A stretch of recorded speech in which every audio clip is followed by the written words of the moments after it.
I'm sure you've heard the news. Architecture isn't just about walls and roofs, it's a time machine. First up, synchronic analysis. Imagine hitting pause on history. We look at a building in its own time, like Washington D.C. quote S classical style, screaming democracy and order. Now switch gears to Berlin under Hitler. Same classical style, but here it symbolizes power and dominance. Same style, different story. Next, diachronic analysis. This one's like pressing play and watching the changes. Take Brasilia, Brazil's modernist marvel. From colonial to futuristic, it reflects innovation and a break from the past. Understanding these methods can make you a time-traveling detective. You won't just see buildings, you'll read their stories, see their context, and understand their impact.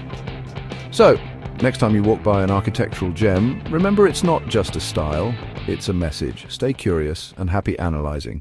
Oke, selamat pagi di mata kuliah sejarah arsitektur. Hari ini mohon maaf karena kondisi dan memang cuaca sedang hujan, yang bisa dipastikan macetnya luar biasa. Jadi hari ini terpaksa dilakukan secara online. Tapi kita akan mulai untuk membahas apa-apa yang sudah kalian kumpulkan di Google Drive. Nanti ada sedikit pembahasan, saya review sedikit tentang apa yang sudah kalian kumpulkan. Ini ada beberapa 1, 2, 3, 4, 5, 6 kelompok. Kita mulai dari kelompok yang pertama, semoga sudah terlihat. Oke, arsitektur berbasis AI dan robotik akan menghilangkan peran arsitektur. Itu pertanyaan yang coba diusulkan oleh kelompok. Usulan saya, atau mungkin bisa dikembangkan lebih lanjut, sebenarnya ada beberapa hal yang menarik dari bahasan ini. Sebenarnya kalau yang berbasis AI sebenarnya seberapa pengaruhnya, terutama kalau kita kondisi ke kajian sejarah, sebenarnya sejak kapan arsitek itu berhubungan dengan komputer? Pertanyaannya menjadi seperti itu. Jadi hemat saya di kelompok ini silakan untuk menelusur lebih lanjut dari masa manual, bagaimana proses perancangan dengan masih menggunakan kertas dan segala macam manual, kemudian dibantu dengan CAD, mulai mengenal CAD dan segala macam itu kapan, lalu kemudian berubah menjadi BIM, jadi pengembangan lebih lanjut dari BIM, lalu yang sekarang adalah AI. Jadi timeline-nya menjadi gini, timeline-nya atau kajiannya, manual bagaimana, kemudian mengenal CAD bagaimana, kemudian masuknya BIM, lalu AI. Jadi basis atau pertanyaan mendasarnya, sejak kapan arsitek mengenal komputer, lalu bagaimana perkembangannya seperti apa. Jadi dari situ kemudian kita baru bisa menjawab apakah AI ini itu kelanjutan dari hubungan arsitek dan komputer, dan efeknya ini bagaimana peran manusianya, peran arsitek yang manusia itu bagaimana. Jadi pertanyaan ini menjadi pertanyaan awalan, dan kemudian kita bisa bongkar lebih lanjut sejak kapan mengenal komputer, bagaimana relasi antara arsitek dan komputer itu, lalu bagaimana sih penggunaan CAD itu, setelah itu sampai kepada BIM, lalu AI. Sehingga pertanyaan mendasar tentang peran manusia di zaman AI itu, terutama di arsitektur, akan sedikit banyak bisa menjawab karena kita sudah menoleh ke belakang bagaimana relasinya antara arsitek dan komputer.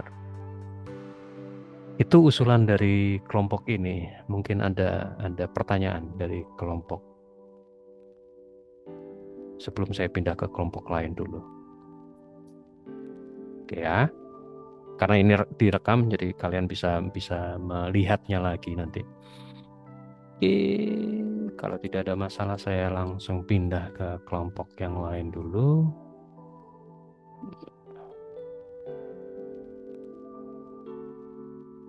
Kelompok berikutnya. Nah, ini kalau yang ini sebenarnya permasalahan mendasarnya justru pada siapa yang mau digunakan sebagai role model dari si arsitektur. Pertanyaan mendasarnya di situ. Pertanyaan mendasarnya atau reviewnya adalah tokohnya siapa. Jadi usahakan tidak tokoh-tokoh, hati-hati dengan tokoh. Atau kalau mau banyak tokoh, kalian bisa mengambil namanya Siam. Jadi sebuah komunitas, sebuah kelompok yang kemudian memicu arsitektur modern. Silakan dibongkar Siam siapa. Dan dari situ kemudian kita bisa melihat bagaimana kelompok Siam ini mempengaruhi arsitektur sampai ke masa sekarang. Ya, Siam sebagai awalan, nanti itu yang berkembang di Eropa. Lalu kemudian pindah ke Amerika, efek dari Perang Dunia Kedua, dan kemudian membentuk kelompok yang lain.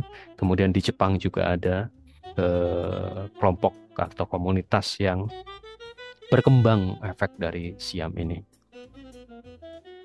Itu dari kelompok ini reviewnya itu. Ada pertanyaan mungkin?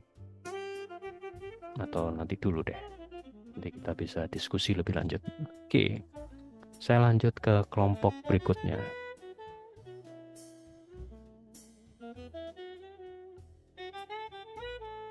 Oke. Kelompok ini cukup detail dan cukup paham mau ngapain gitu.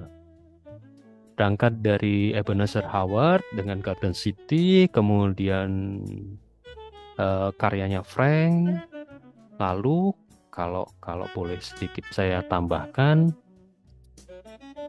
ini silakan juga dikembangkan karyanya Corbu terkait dengan tata kota, terutama tata kota di Paris. Corbu pernah mengusulkan di zaman yang sama. Jadi Ebenezer Howard di Inggris di masa-masa sebelum efek dari Revolusi Industri Pertama, kemudian Frank di Amerika, Corbu di Paris, di zaman-zaman arsitektur modern. Lalu berkembang sampai ke distopia, terutama di Blade Runner dan segala macam. Lalu kasusnya, jadi di masa-masa yang masa lampau ada 3 kota atau 3 konsep kota. Garden City-nya Ebenezer Howard, kemudian Corbu, kemudian Frank. Lalu ini sebaiknya juga ada 3 kota yang pembanding. Blade Runner itu bisa jadi sebuah konsep juga. Kemudian ada yang sekarang lagi dikembangkan di Dubai. Itu juga ada sebuah kota lain, itu bentuknya 2 garis gini. Itu lagi jalan konstruksinya. Dan satu lagi kota-kota yang konseptual. Kalau mau agak berani, masukkan aja IKN sekalian. Jadi ada 3 di masa lampau dan 3 yang sedang berkembang. Ini konseptual distopia, ini sedikit distopia tapi terwujud, dan ini sebagai pertanyaan mendasar. Si IKN ini mau yang kemana? Itu kan bisa seperti itu. Itu usulan saya. Ada komentar dari kelompok. Karena pertanyaan mendasarnya ini, arsitek membayangkan kota di masa depan. Kasusnya bisa ada konsepnya, ada teoritiknya di masa lampau, kemudian ada kasus di masa sekarang. Baik kasus yang konseptual, imajinasi, Blade Runner itu imajinasi, kemudian yang di Arab Iya ya, Dubai kalau nggak salah. Saya lupa. Nanti saya silakan detail-detailkan minggu depan kita bahas. Kemudian satu lagi yang di IKN. Nah, dunia nyata ini Kowloon City di Hong Kong juga bisa. Kalau mau digantikan, kalau nggak mau IKN ya udahlah Kowloon City ini di eh, masukkan juga nggak masalah. Jadi 3 dan 3 di konseptualnya, 3 di masa sekarang. Tuh, kita lanjut berikutnya. Kelompok 2, kelompok 3. Ini kalau hemat saya bongkar lebih mendalam lagi, bukan hanya di Casa Balto, ini juga hati-hati ya. Tulisannya kan Ballo, karyanya si Gaudi. Emang saya tolong dibongkar bener, Gaudi itu pernah bikin timeline, pernah membuat rancangan Casa itu rumah, villa. Itu berapa banyak? Jadi diidentifikasi dulu, kemudian masuk lebih dalam lagi konsepnya bagaimana, kemudian kalian bisa sampai ke menurut Gaudi apa itu biomimikri, supaya nyambung dengan maksudnya cerita rakyat atau fabel, atau memang dia biomimikri. Biomimikri itu meniru alam. Hingga dari kasus ini kelompok bisa belajar lebih lanjut, lebih detail lagi, lebih jelas lagi si Antonio Gaudi ini ketika merancang sebuah casa, sebuah rumah villa itu dengan pendekatan biomimikri. Biomimikri yang seperti apa? Biomimikri versi Gaudi itu apa? Jadi itu pembelajaran yang kalau buat saya itu justru menarik untuk diangkat lebih lanjut. Kuncinya yaitu identifikasi secara timeline, casa itu apa, berapa banyak Gaudi merancang casa, merancang rumah, karena Gaudi itu range rancangannya cukup lebar, dari sebuah rumah sampai ke sebuah katedral di Barcelona. Itu ini yang bisa saya sampaikan untuk kelompok. Kemudian kelompok 3, kelompok 4. Oke, yang ini silakan ditentukan negaranya apa, negara apa. Kemudian nanti ada penjelasan, setelah ini ada sedikit penjelasan tentang ibu kota. Jadi sebagai contoh kasus bagaimana membahasnya. Arsitektur menyelesaikan identitas nasional sebuah negara. Oke, saya stop share dulu karena ada satu paper saya pernah nulis yang mungkin bisa jadi acuan, paper di sebuah jurnal. Jadi ini arsitektur sebagai manifestasi identitas Indonesia. Ini yang saya membongkar bagaimana sebuah karya arsitektur itu menunjukkan identitasnya. Rentang waktunya dari masa Soekarno, Soeharto, dan Jokowi. Ini sedikit membahas IKN juga sebenarnya. Bagaimana sih menggunakan arsitektur sebagai sebuah sarana, sebuah gambaran negara ini mau ngapain. Konsep negara terwujud di dalam arsitekturnya. Arsitektur digunakan sebagai etalase, sebagai showcase dalam sebuah konteks politik negara. Dalam kaitan ini adalah politik identitas. Jadi silakan mengacu ini atau menentukan negara yang lain. Nanti yang dicontoh tentang ibu kota, capital city, itu juga mengacu ke sini. Jadi itu yang share sedikit atau bisa mengarah ke situ kelompoknya nih. Lanjut kembali lagi ke usulan kelompok. Venice 50-an, 1500-an, 1500-an dengan medan yang rapuh. Kalau hemat saya, silakan lebih deep lagi untuk membandingkan antara Venice kemudian Amsterdam. Adalah kota-kota yang ini kotanya, ini muka airnya. Kalau di Amsterdam seperti itu, muka airnya itu di sini.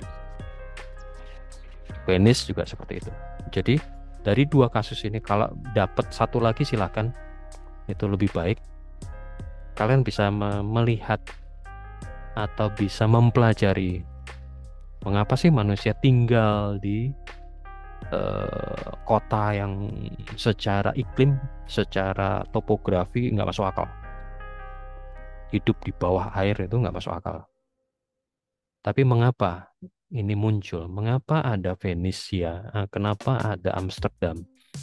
Saya satu lagi belum mendapatkan. Pasti ada kota yang tinggal di bawah. Ada di sekitar Afrika, Burkina Faso, Pak. Saya nggak tahu pasti. Silakan dibongkar. Nanti kalau saya dapat, saya share di WA group. Jadi membandingkan 3 kota untuk kita paham mengapa sih mereka mau tinggal di kawasan seperti ini. Bahkan sampai ke Palembang juga, kalau mau membandingkan dengan Palembang juga nggak apa-apa. Kenapa sih Palembang sedemikian ramai gitu? Pada secara topografi kawasan berawa. Apa yang membuat orang memilih atau menempati kota ini, umpamanya itu. Jadi 3 kota ya. Itu yang bisa saya bahas dari usulan kelompok. Kemudian untuk hari ini sedikit contoh terkait dengan bagaimana harus mengulasnya. Jadi contoh yang seperti saya ungkap minggu lalu, ada sedikit hal yang menggugah saya, mempertanyakan. Ada sekelompok kemudian juga punya pikiran sama terkait dengan identitas. Saya tidak mengatakan sebagai history, tapi stories sebagai sebuah cerita. Karena kajian yang sangat dangkal, kajian yang sangat cepat dilakukan, tidak mendalam. Oke, kita mulai dari definisi. Capital city. City adalah political capital, attract special attention. Jadi sebuah kota yang benar-benar menarik perhatian, yang di kota itu terjadi proses pembuatan kebijakan yang berpengaruh pada sebuah negara. That affect the life and the future of the nation rule. That influence trend and event beyond the border. Jadi itu yang membedakan antara ibu kota dengan kota-kota yang bukan ibu kota. Capital function secure strong and lasting centrality. We call as a special hosting environment. Jadi benar-benar tadi ada kelompok yang menunjukkan bagaimana identitas sebuah bangsa, sebuah negara. Masuknya bisa lewat di sini. Jadi ini definisi. Lalu kapan sih pertama kali ada ibu kota sebuah negara? Tercatat bahwa Memphis ini adalah salah satu kota awal, ibu kota pertama di dunia ini, yang menurut catatan sementara. Jadi 3100 sebelum Masehi, yang menjadi ibu kota Mesir. Di sini terjadi pelantikan atau menyatakan bahwa seorang faraoh dan menjadi raja di Mesir. Jadi where pharaoh were proud, diberi mahkota, kemudian menjadi administrasi. juga sebagai sebuah bandar, major trade route, hub, kan, dan juga sebagai tempat suci. Jadi kenapa Memphis ini menjadi ibu kota? Karena ini tempat diputuskannya, tempat si Raja Mesir tinggal, tempat Raja Mesir dilantik, tempat administrasi, tempat juga bandar atau pasar utama, dan juga tempat sakral. Oke, kemudian agak bergeser, itu zaman purba, zaman kuno banget. Bergeser agak ke masa klasik. Ada Roma, ada Baghdad, ada Forbidden City di Beijing. Roma terkenal ketika masa Romawi dan berkembang sejak atau sampai ke masa Konstantinopel, Londium dan Mediolanum. Lalu Baghdad ini juga berkembang kepada masa-masa ketika masa kemasan Islam dari abad 9 sampai abad ke-10. Dan yang menarik dari Baghdad adalah bentuk kotanya yang berbentuk lingkaran dengan pusatnya di masjid.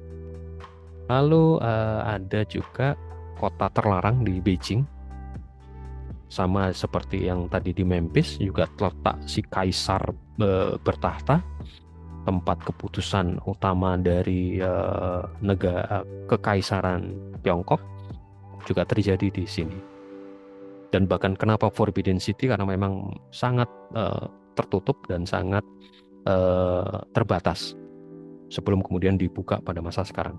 Ini juga berkaitan dengan definisi tadi, bahwa capital city benar-benar sangat memikirkan keamanan, secure, strong, dan sangat menjadi sentral utama dari sebuah negara. Ini di masa klasik. Kita coba lihat di masa yang lebih ke sini. Ada saya membandingkan tiga kota, Washington, Berlin, dan Brasilia. Ya, kalau kalian tadi perhatikan dari masa purba, masa yang kuno sekali, kemudian masa klasik, lalu ke masa yang lebih modern. Ada Washington DC, ada Berlin, ada Brasilia. Kita masuk satu persatu. Washington DC sebagai usaha dari para pendiri Amerika untuk menyatukan antara kawasan barat dan kawasan menyatukan dua kubu. Waktu itu kan memang perang saudara sebenarnya. Desain oleh orang Prancis di 1790, dan ini between North and Southern State, antara yang utara dan selatan. Saya koreksi sedikit, antara yang utara dan selatan.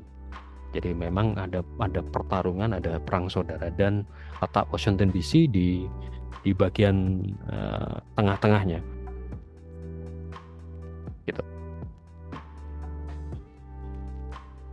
Washington DC muncul untuk menyatukan Amerika. Inti dasarnya di situ. Lalu kenapa dinamakan Washington DC? Untuk menghargai Washington, dan kemudian lokasinya dinamai juga di Columbia sebagai penghormatan dari Christopher Columbus. Itu ide dasar dari Washington DC.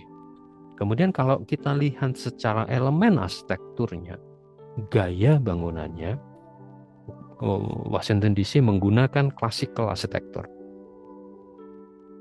karena ingin menunjukkan atau menggambarkan bahwa landasan demokrasi di Amerika itu berlandaskan apa yang terjadi di masa-masa Yunani Romawi.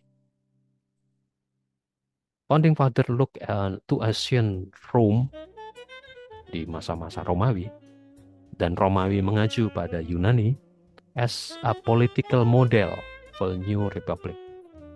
Neoclassic style of the US Capitol Supreme Court, US Capitol Supreme Court was a design to capture kekuatan dan grandenya sebuah pemerintahan. Jadi memang dari awal Amerika diset untuk sebagai sebuah negara superpower. Classical architecture of the ancient Athens, Yunani, dan Romawi used to visually sebagai visualisasi koneksi republik ini dengan demokrasi pada masa itu, masa Yunani dan Romawi. Jadi di sini benar-benar menunjukkan bahwa style bangunan itu punya maksud. Style bangunan di capital city Washington DC ini punya maksud, kaitannya dengan ideologi politik, kaitan dengan power dan kekuatan dari Amerika. Landasannya adalah masa Romawi dan Yunani. Oke, ini Washington DC. Kemudian masa-masa Nazi, ketika Hitler mulai menjadi berkuasa, Hitler kemudian membuat ide Berlin menjadi pusat dunia. Bukan lagi pusat dari Jerman, tapi pusat dunia dengan rancangan yang digagas oleh Albert Speer. Salah satu dari 3 arsitek besar pada masa-masa Nazi, pada masa-masa Hitler. Jadi salah satu yang arsitek yang dipercaya. Menarik, Albert Speer kliennya bukan lagi personal tapi sebuah bangsa yang sedang mencoba menguasai dunia. Lalu kenapa pilihannya klasikal, hampir sama dengan Amerika tadi? Kenapa bentuknya klasikal? Menyimpulkan ini masa-masa Yunani dan Romawi, menyatakan atau visualisasi dari kemegahan, kemampuan, dan ini imperial powernya. Kita tahu bahwa bangsa Romawi itu hampir menjajah seluruh dunia, katakanlah sebagai, saya nggak tahu persentasenya, tapi cukup besar. Dan itu yang coba diambil oleh Jerman. Lalu tidak hanya secara politik, tidak hanya secara pandangan politik, tapi juga koneksi bangsa Arya. Bangsa Arya menyatakan bahwa klasikal di masa Yunani dan Romawi itu sebagai akar dari budaya Arya. Dengan mengadopsi gaya bangunan klasik, mereka ingin create visual hubungan tersebut. Lalu pada masa bersamaan, kalau kalian teliti lebih lanjut atau kalian perhatikan lebih lanjut, munculnya ide dari Nazi ini sebenarnya tidak lama setelah si Bauhaus muncul. Jadi Nazi benar-benar menolak ide modernisme yang digagas oleh Bauhaus, sekolah Bauhaus yang juga ada di Jerman. Kenapa menolak modernisme? Karena modernisme mengacu pada kebebasan, mengacu pada semua dapat tempat yang sama. Kembali lagi ke ideologi Arya, bangsa Arya itu punya kebanggaan tersendiri pada masa Nazi. Dia menjadi suku bangsa yang paling super power, dan itu tidak muncul di dalam tampilan bangunan-bangunan modern. Berikutnya, classical arsitektur secara kontras ingin menunjukkan bahwa mereka punya kemampuan, punya wujud yang sangat grande. Itu yang tidak terjadi di arsitektur modern. Lalu ini juga sebagai usaha bahwa bentukan dom yang luar biasa besar. Ini ada perbandingannya, kalau kalian telusur lebih lanjut, ada perbandingan yang luar biasa. strukturnya sangat megah, sangat gigantis untuk menyimbolkan superpowernya si nasi ini. Sehingga memang ide dasarnya Berlin digunakan sebagai pusat dunia. Oke, ini yang kedua, contoh kedua. Contoh ketiga, berbalikan atau berlawanan sekali dengan apa yang terjadi di Washington dan di Berlin. Tahun 56 sampai tahun 60, Kubitschek dengan mengusulkan Brasilia sebagai sebuah ibu kota baru dari Brasil. Dan Brasilia dibangun di tengah-tengah hutan Amazon. Nah, sebenarnya sudah dimulai sejak 1789, tapi baru terwujud di 1956 oleh Kubitschek dan dirancang oleh Oscar Niemeyer dan urban planner-nya Lucio Costa. Oscar Niemeyer bisa ditelusur bagaimana hubungan Oscar Niemeyer dengan Corbu dan tokoh-tokoh arsitek modern lainnya, sehingga perwujudan atau gaya bangunannya berbeda sekali. Brasilia menggunakan gaya arsitektur modern karena bisa merepresentasikan bagaimana bangsa atau negara Brasil itu berprogres dan mempersiapkan bangsa Brasil ke masa depan yang lebih baik. Nah, true futuristic and innovative design pada masa itu ini luar biasa. Kembali lagi tahun 1956 sampai 60. Kemampuan beton bertulang diperwujudkan di sini. Kemudian permainan struktur yang luar biasa yang pada masa sebelumnya tidak mungkin terwujud. Jadi menyimpulkan bahwa Brasil punya ambisi menjadi sebuah negara yang modern, sebuah negara yang siap menghadapi masa depan dengan ide yang futuristik. Ini perlu dipahami bahwa pada masa 1956 ini Brasil adalah negara dunia ketiga, negara yang bukan superpower. Kalian bisa kaitkan hubungan Brasil dan Indonesia di KTT non-blok yang terjadi di KTT Bandung, Dasar-Sila Bandung, kemudian KTT non-blok. Jadi negara-negara ini kemudian negara-negara yang baru merdeka kemudian mencoba menggunakan arsitektur modern sebagai representasi kemampuan dan kesiapan mereka menjadi sebuah negara. Dengan Brasilia, kalian bisa membandingkan apa yang dilakukan Pak Karno di Jakarta dan di Palangkaraya. Palangkaraya pernah digadang-gadang menjadi ibu kota baru, jadi menggantikan Jakarta, ibu kota pemerintahan. Ini Oscar Niemeyer sangat berpengaruh. Bagaimana kemudian modernisme versi Oscar Niemeyer terpapar atau termanifestasi di Brasilia.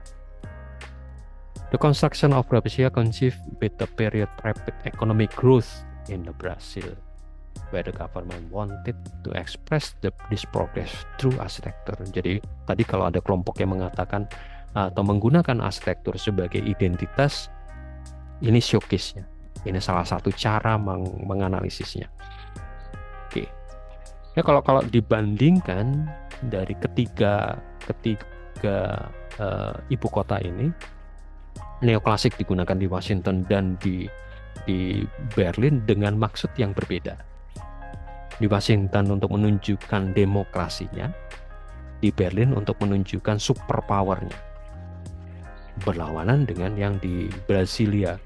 Brasilia menggunakan arsitektur modern untuk menunjukkan kemampuan bangsa atau negara Brasil, kemampuan teknologi inovatif, dan juga untuk mengacu ke masa depan. Itu simbol-simbol arsitektur atau gaya-gaya arsitektur digunakan untuk representasi sebuah negara. Kalian kalau mau iseng tadi, makanya kelompok juga silahkan untuk iseng, untuk mempertanyakan ini. Bagaimana dengan IKN kita? Apa yang mau ditampilkan? Apa yang mau di-showcase-kan dengan gaya bangunan yang kita sama-sama bisa pelajari? Karena ulasannya banyak banget. Dan IG PUPR, terutama Pak Basuki, itu hampir tiap hari ada updating.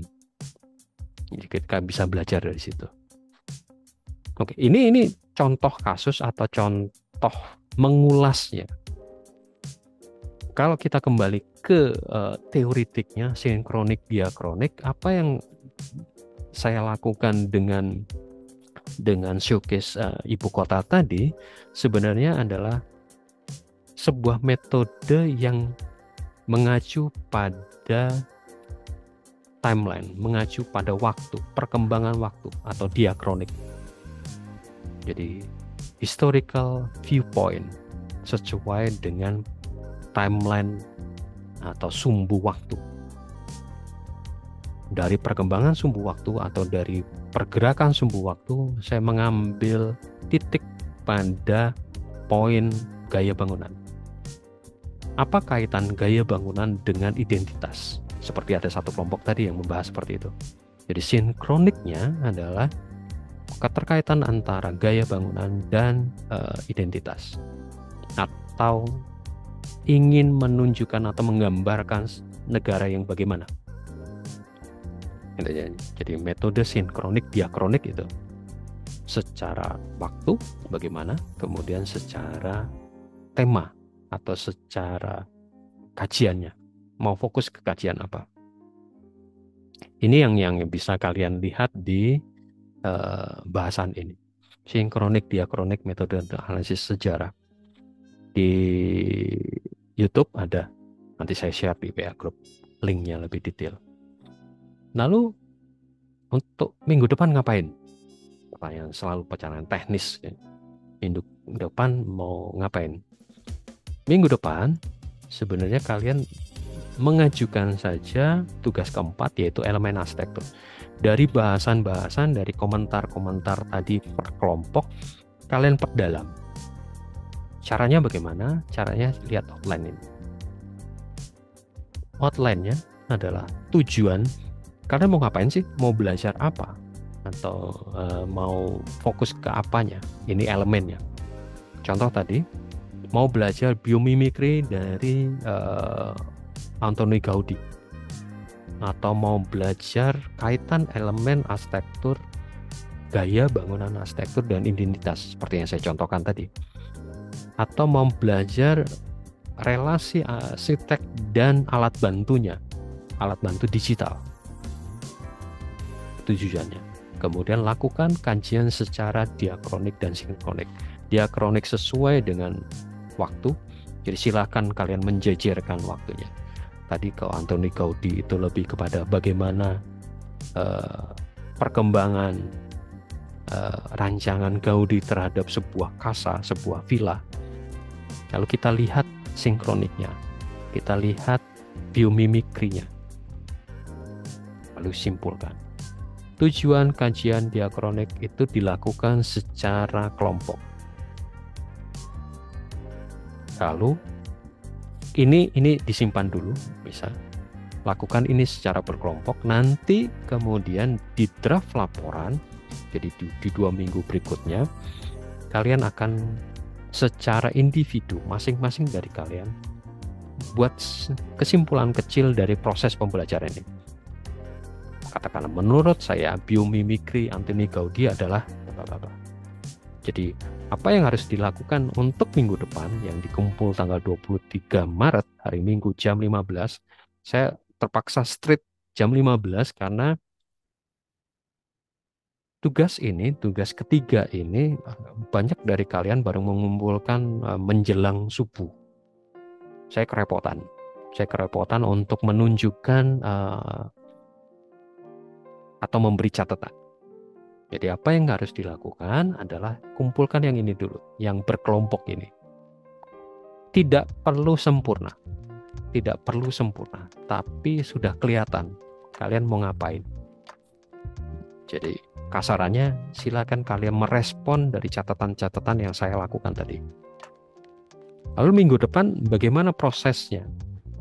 Proses minggu depan kuliahnya, saya akan tetap Senin pagi akan membuka kelas Zoom, tapi silakan boleh kalian hadir atau tidak itu urusan kalian.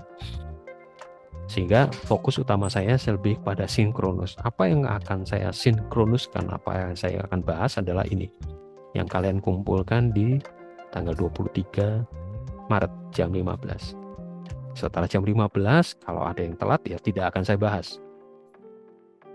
Jadi tanggal 23 Maret kita tidak akan bertemu secara tatap muka di kelas karena saya paham benar. Tanggal 24 ya, saya paham benar itu kalian sudah sibuk dengan persiapan untuk lebaran dan segala macam. Sehingga minggu depan tidak ada kelas secara tatap muka di kelas di kampus. Saya tetap buka online, silakan mau hadir silakan, tidak ada masalah karena saya yakin ada beberapa dari kalian sudah sibuk untuk mudik. Modelnya rekaman, seperti biasa saya akan edit dan saya unggah di YouTube. Jadi itu penjelasan dari saya. Kalau ada pertanyaan silakan angkat tangan atau silakan berkomentar. Kalau tidak ada juga tidak ada masalah. Karena ini toh juga rekaman akan saya share juga. Saya akan edit, saya akan share. 23, 22 mahasiswa yang hadir tadi. Oke, ada pertanyaan? Oke, kalau tidak ada, terima kasih. Sampai jumpa minggu depan secara asinkronus. Saya akan tetap share linknya, tapi kalau tidak ada ya nggak masalah. Oke, thank you. Sampai jumpa minggu depan.